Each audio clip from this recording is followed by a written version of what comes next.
Let's start with South Carolina and the importance of our state when it comes to this election, especially coming up.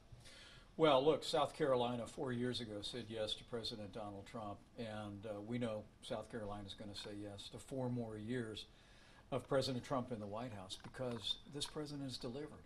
Every promise he made to the people of South Carolina, rebuilding our military, reviving our economy by cutting taxes, rolling back regulation, unleashing American energy, fighting for fair trade deals, and appointing conservatives to our courts at every level. All those promises have been kept. And what I heard today in Columbia, what I'm already hearing from friends on the ground here is that the people look at this president, they see promises made, promises kept. So we're going to be here. We're going to be carrying our message all across South Carolina, and from South Carolina, we're going to carry this message across the country, and we'll see President Donald Trump reelected for 4 more years. When you arrived, and I'm sure you looked out the window, you saw those 787s parked there at Boeing. At times, the president's been critical of Boeing. Yeah. With the new leadership there and the new CEO, what is the relationship going to be like moving forward? Look, Boeing is a great company, and they've gone through some real challenges with the 737 MAX. I know that the FAA announced this week that we're getting very close to flight tests, and we look forward to continuing to work through the process to ensure that the 737 MAX is safe for passengers in this country, and we'll continue to be diligent about that. But I think what's truly remarkable is for all the challenges that a company like Boeing has faced, the economy of South Carolina and the economy of America are booming. 121,000 new jobs in the last 3 years here in South Carolina. Over 7 million jobs created. Stock market is setting new records.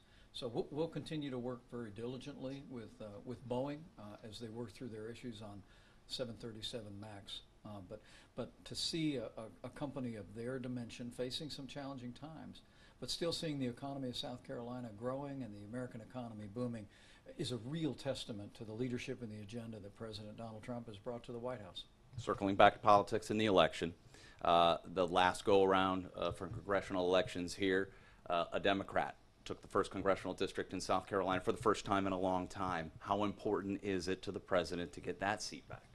Well, it's enormously important, and we know there's a primary underway, and we have some good candidates, but the president and I are absolutely committed to make sure that that congressional district is back in the Republican column, because if you look, Brad, at what we were able to accomplish when we had Republican majorities in the House and the Senate over our first 2 years, I think the American people look at endless investigations culminating in this partisan impeachment. I think they're saying enough is enough.